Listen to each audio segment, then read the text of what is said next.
incident which took place and has said that this is absolutely shocking. The Prime Minister has said that the nation hangs its head in shame. Action will be taken against the perpetrators. Lot of questions being asked. How will this issue be resolved? The crisis in Manipur, the tensions between the Kuki and the majority Meitei community, which have been going on since the start of May. The opposition is asking questions in Parliament. What is the government doing? What is the government doing in order to mediate between the two communities? Let's get you all the reactions first here on News Center. Manipur की जो घटना सामने आई है, किसी भी सभ्य समाज के लिए ये शर्मसार करने वाली घटना है। पाप करने वाले, गुनाह करने वाले कितने हैं, कौन है, वो अपनी जगह पे है, लेकिन बेइज्जती पूरे देश की हो रही है। 140 करोड़ देशवासियों को शर्मसार होना पड़ रहा है। मैं सभी मुख्यमंत्रियों से आग्रह करता हूं कि वे अपने राज्य में कानून व्यवस्था को और मजबूत करें, खास करके हमारी माताओं बहनों की रक्षा के लिए कठोर से कठोर कदम उठाएं। आदमी और उन्होंने करने वाला काम ही नहीं है, तो इसीलिए हमने इसको स्ट्रॉन्गेस्ट फॉर्म में कंडेम किया और इमीडिएटली पुलिस लोगों को बोला कि जो भी है, जो वीडियो का ऑथेंटिकेट करो रियलिटी और फैक्ट, उसके बाद में तुम जहाँ जहाँ में सस्पिशन एरिया है उसमें ऑपरेशन करके जो भी है उसको पकड़ना है। और स्टेट गवर्नमेंट इतना भी ट्राई करेंगे कि एफर्ट देंगे कि जो भी एविडेंस वगैरह करके वो जैसे वाला कल्प्रिट को, जैसे वाला क्राइम जो कर रहा है, ऐसे वाला को सजा, जैसे मौत का सजा दे, उसको हम एफर्ट करेंगे। All right, let's go across to our guest to discuss this disturbing incident. Also, the several layers related to the violence, to the situation in Manipur, which has been unfolding since the beginning of May. We're joined by Suhas Chakma. We're also joined by Professor T. Haokip. We will be discussing the situation here. We'll also be joined by Bina Likshmi Nepram in just a bit. But Professor Haokip, if I can ask you, how do you think this went absolutely unknown by the state government, by everyone here at the center? Nobody was speaking about it for the last 2 months. It's only when these videos came to light that the police swung into action to make these arrests. When it comes to crimes against women, which may have taken place in the state of Manipur, do you think there is a lot to be investigated? Professor Haokip. This has been hidden from the public view because Manipur has been under internet shutdown for the last more than 2.5 months. And, these kind of videos were not able to be circulated or, pass over to others. But fortunately or unfortunately, it eventually came out into the public yesterday. So this kind of incidents happened while a few people who were trying to create fake news, and these fake news makers or creators allege that there were Meitei women raped in Churachandpur. So this kind of fake news incited revenge rape in different parts of Manipur, and as a result, this happens. And this is a kind of a political violence over women during this kind of riots. And this kind of incidents of rape, torture, as well as in other cases. This is not the only incident.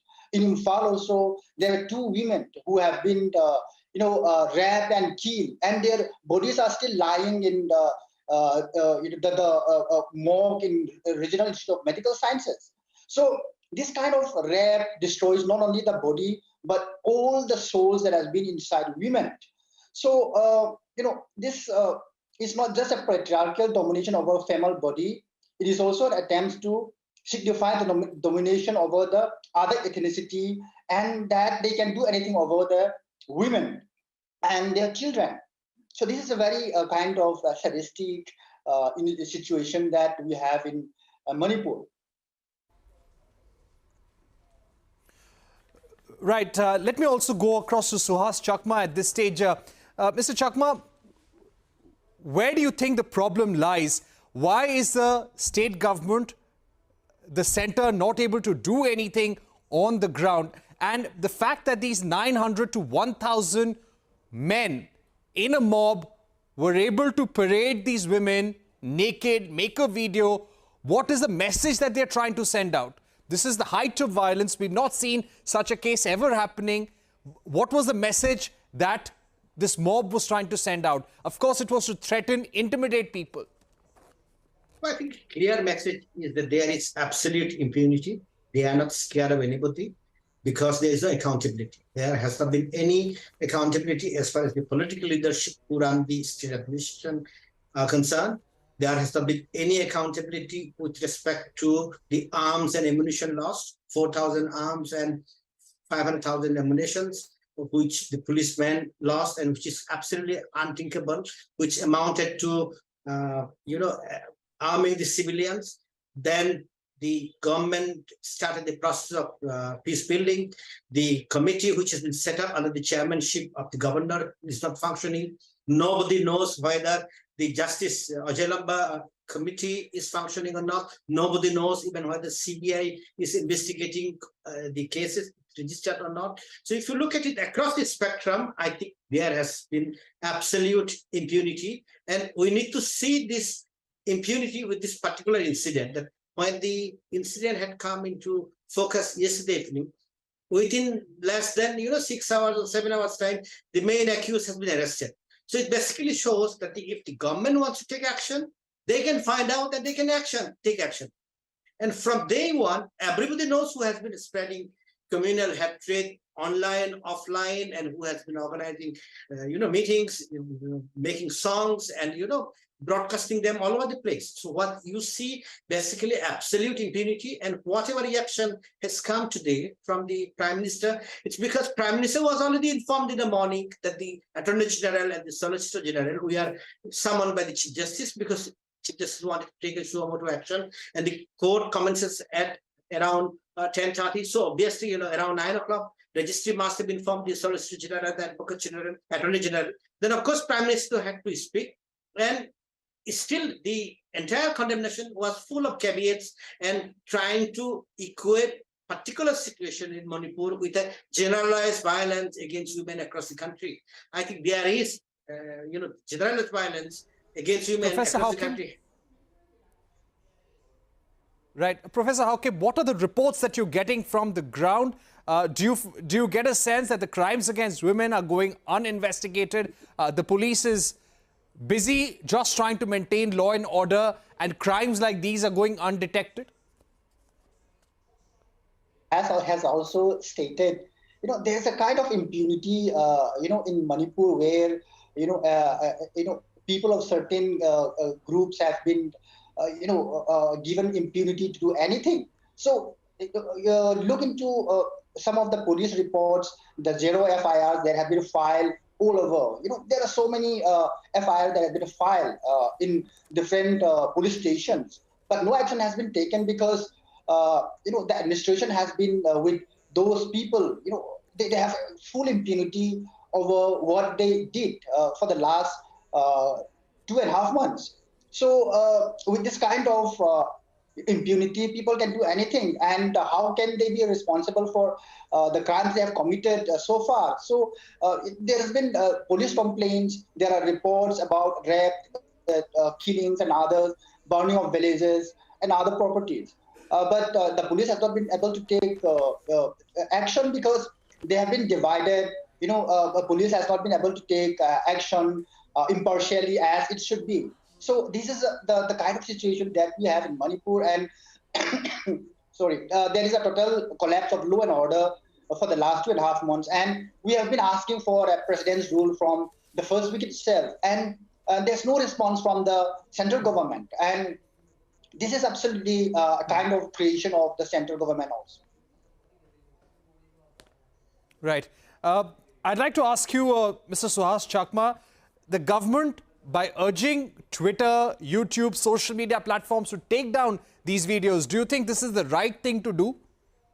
Absolutely not. In fact, if you're trying to shoot the messenger, you will not get any information and it doesn't serve any purpose. It will only perpetuate the violence. If Twitter was not there, I don't think the Prime Minister, the Chief Justice of India, or Minister for Women and Child Development would have spoken. If you had to take action, you had to take action against those who made particular videos calling for genocide of a particular community. And all these videos have been making circles around the internet. And you see people addressing, the crowd, urging them to take violence. You have not taken any action against them. So what's the point of taking action against Twitter or YouTube? You are just trying to stop the message getting across because you can no longer hide yourself. See, in this particular case, what has happened?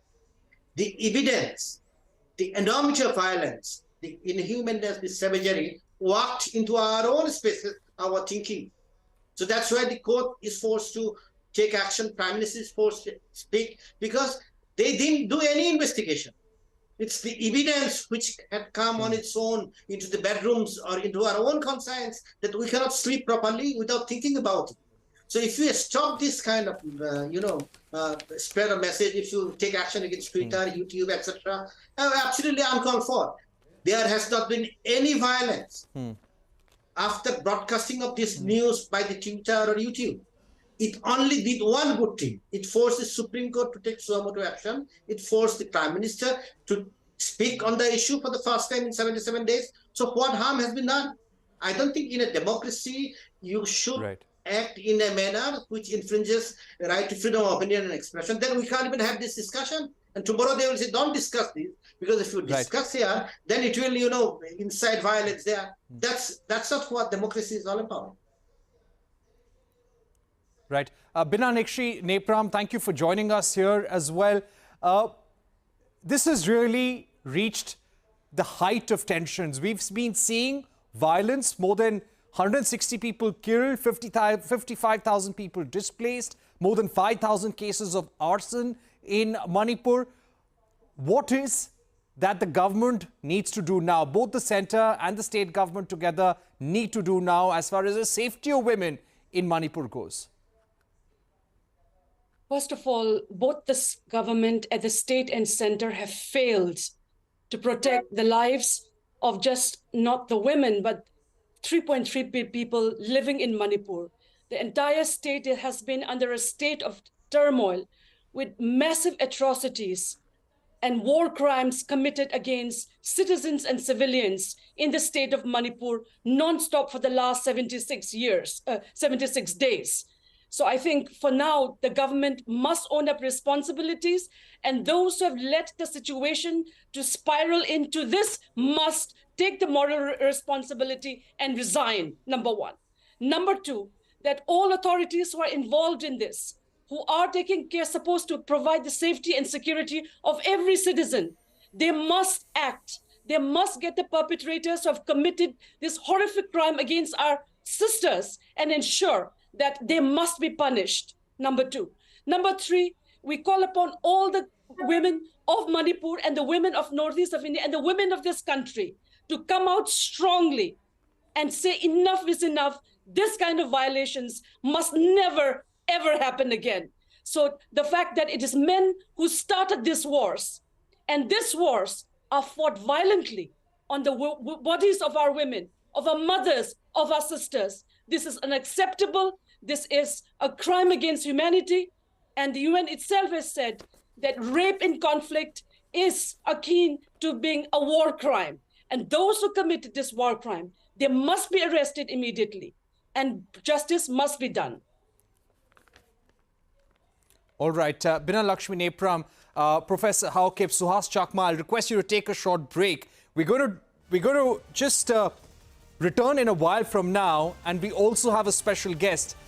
A young girl from Manipur is going to be joining us on the phone. We're going to keep her identity anonymous, but she wants to tell us, she wants to share a message with the country. I'll request all of you to stay with us.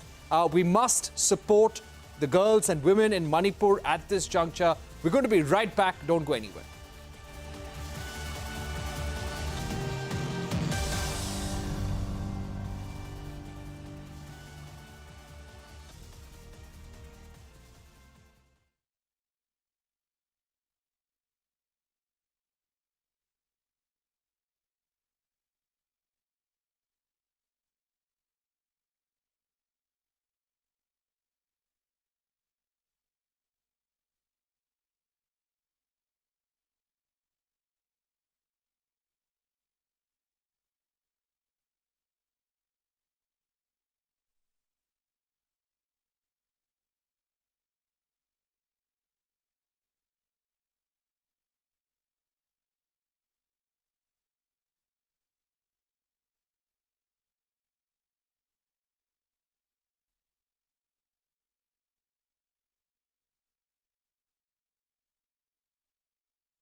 Welcome back. We're discussing the ethnic violence in the state of Manipur, especially in the context of that horrific video that has gone viral on social media of two women being paraded naked. One of them was allegedly gang raped as well. And the government, the police has swung into action only when this video surfaced online. We have with us on the phone right now a young student from Manipur. We're going to keep her identity anonymous. We're not revealing her identity for security reasons. Thank you very much for joining us. Could you give us your first reaction to what has happened in the state of Manipur? This happened on the 4th of May, more than 2 months back. It's only now that the nation is talking about it. What does this show about the crimes against women in the state of Manipur over the last 2 months? Thank you for giving me this opportunity to speak on CNBC and share my views with the audience. I would like to start by expressing my deep concerns and extend my solidarity with the two tribal women victims from the Kuki-Zo community who suffered such heartbreaking treatment at the hands of the Meitei mob. The incident, I witnessed it yesterday on a Twitter that was shared to me by one of my friends, and after watching that video, I was left shaken, and I still shiver just by the thought of it, and I cannot even put into words how cruel it was. And this is just one of the many instances of violence that has been unfolded in Manipur since the 3rd of May, and a lot of people are still not aware of it. There are a lot of fear-mongering happening in the region with rumors, false news, and fabricated stories being spread like wildfires. And like, for instance, during the initial days of the violence, there were rumors about a Meitei woman being raped by the Kuki-Zo community in Churachandpur district. And this could have been one of the factors that fueled the actions of some Meitei men who used these rumors as a form of justifying their actions. And it is just so devastating to witness women's bodies, especially from those of the marginalized groups, being used as a tool of revenge in this ethnic clash. And throughout history, women's bodies is being used as a battleground, and it is really, really disheartening to see that happening in Manipur right now. And also, the prolonged internet ban of more than 2 months has restricted access to the right kind of information, and it prevents us from knowing what is exactly happening in Manipur to the full extent. And I think there is also a concern that the lack of a video or the lack of a photo should not substantiate the lack of sexual violence that has been going on in Manipur since the 3rd of May.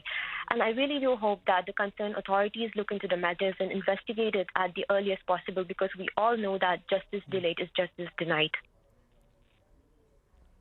Right. You must be in touch with a lot of your friends, family members, other women and girls in Manipur. What has been their reaction over the last few months? I'm sure they fear for their lives. Are they getting support from the police, the authorities on the ground? Actually, it was reported on The Wire that there were police officials on the site of the incident. And this raises a very big question of why the state has still not taken up action against those officials who were there when the incident took place. And why does it have to take more than 2 months to arrest even a single one of the perpetrators involved in such heinous crime? And the internet shutdown that is being going on in the state, is it to hide such atrocities from the rest of the world? These are some questions that needs to be raised. And even the Prime Minister took over 2 months to address such violence in Manipur, and we cannot keep on waiting for a video to get viral in order to try and bring a solution, justice, and some sort of a peace in the community. Right. I would request you to stay on with us for just a few more minutes. We have Bina Lakshmi Nepram with us as well. Bina Lakshmi, you must be hearing this young student speak. She has shown courage to speak out. I'm sure many young women in the country, every woman in the country would feel likewise right now. They would all be wanting action. This incident has a background. This violence, this tension had been building up. What is the best way forward in terms of bringing this to an end? And this was demand of opposition MPs also, that we need to make an earnest attempt to mediate and bring the violence to an end. Absolutely. First of all, what has happened in Manipur is the weaponization of identities have happened, in which the way in which Manipur has over 30 plus ethnic groups. And this particular two ethnic groups, which are made to fight each other, Meitei and the Kukis, they have sort of, the process of dehumanizing each other has happened, which has resulted in absolutely horrific way in which the violence on women's bodies on this has happened. So I think what is very critical right now is to ensure that those who are in authority must immediately arrest those who are perpetrating these crimes, and that the women of Manipur and the northeast of India, the entire northeast of India, as well as the country, must stand united to condemn this horrific crime, and that the perpetrators must be imprisoned. So from the Manipur police, what we're hearing is that there has been some arrests made. They must arrest all those. But what is really unfortunate is that the system of mob violence, which has now been a pattern in this last few weeks, 76 days, is something that is incumbent upon the government of Manipur, the government of India, and more than 60,000 security forces, which are right now on the ground. What are they doing? Why is it that they're not able to stop this? So the collective failure must be recognized, and attempts must be made by authorities, both at the central level as at all concerned citizens, to ensure how do we seek accountability for this, so there's this kind of horrific violence. And mind you, what is happening in Manipur, right. I akin this to a slow killing happening. It's a slow genocide happening in Manipur, not just on 3rd of May, but Manipur has been engulfed in this violence for the last 5 to 6 decades. More than 50,000 people have been killed across, not just in Manipur, but across the northeast of India. We have martial law there. We have heavy security. And now the rise of violent extremist groups. Manipur is home to over 60 armed insurgent groups. Can you imagine? 60 armed insurgent groups. It's time for the government of India to realize that it should stop arming and training smaller ethnic groups, that all kinds of grievances can be addressed by putting it on the negotiating table.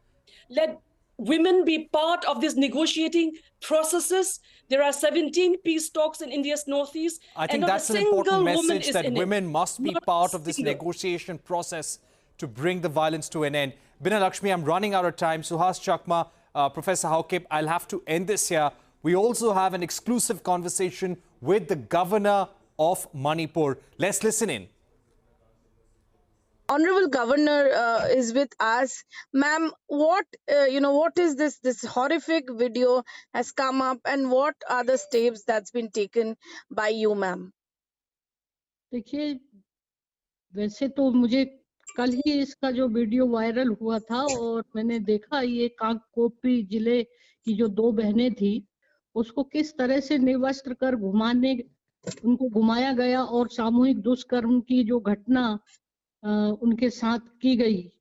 और वास्तव में इस घटना को सुनकर मुझे बहुत ही दुख हुआ। मैं इस घटना से मैं बहुत आहत हुई हूँ, क्योंकि आपको मालूम है कि ये करीब 2.5 महीने हो रहे हैं यहाँ पर जो कुछ हिंसा, वायलेंस लगातार कुछ ना कुछ हर दिन होता ही चला आ रहा था, और अचानक इस तरह का देखकर मुझे लगता है कि मैं ही नहीं, पूरे देश के जो लोगों ने भी इसको सुना, देखा, वो सभी आहत हुए हैं और बहुत ही उनको गुस्सा भी है, क्रोध भी है। जिस तरीके से मैं यहाँ पर रोज जाना ये चीजों को मैं देख रही हूँ, मैं उन लोगों से मिलती हूँ जो लोग कैंपों में हैं, किस तरह से दुखी हैं, और उनके दर्द को मैं जब महसूस करती हूँ तो मुझे बड़ा दुख होता है कि ये कब यहाँ पर शांति आएगी, कैसा पीस होगा मेरा मणिपुर। तो ये जो चीजों ने मुझे झंझोड़ कर भी रख दिया है, और वास्तव में आप समझ सकते हैं कि ऐसी घटना जो जिस तरीके से हुई है वो मुझे लगता है कि क्या बताएं, मुझे अब इसके बारे में बयान नहीं कर सकती हूँ। और इस संबंध में मैंने अभी डीजीपी को बुलाया और मैंने कहा कि जब ये 4 मई की घटना है और 18 को इसकी रिपोर्ट दर्ज की गई और अभी तक पुलिस के द्वारा अभी तक इतने दिन हो गए, कार्रवाई क्यों नहीं की गई? तो उन्होंने मुझे जानकारी, जैसे ही ये वायरल वीडियो शायद नहीं होता तो ये पुलिस भी इतनी जल्दी सक्रिय और संज्ञान में नहीं होता, लेकिन उस 2 बहनों का हाल और उसकी साथ क्या गुजर रहा होगा, किस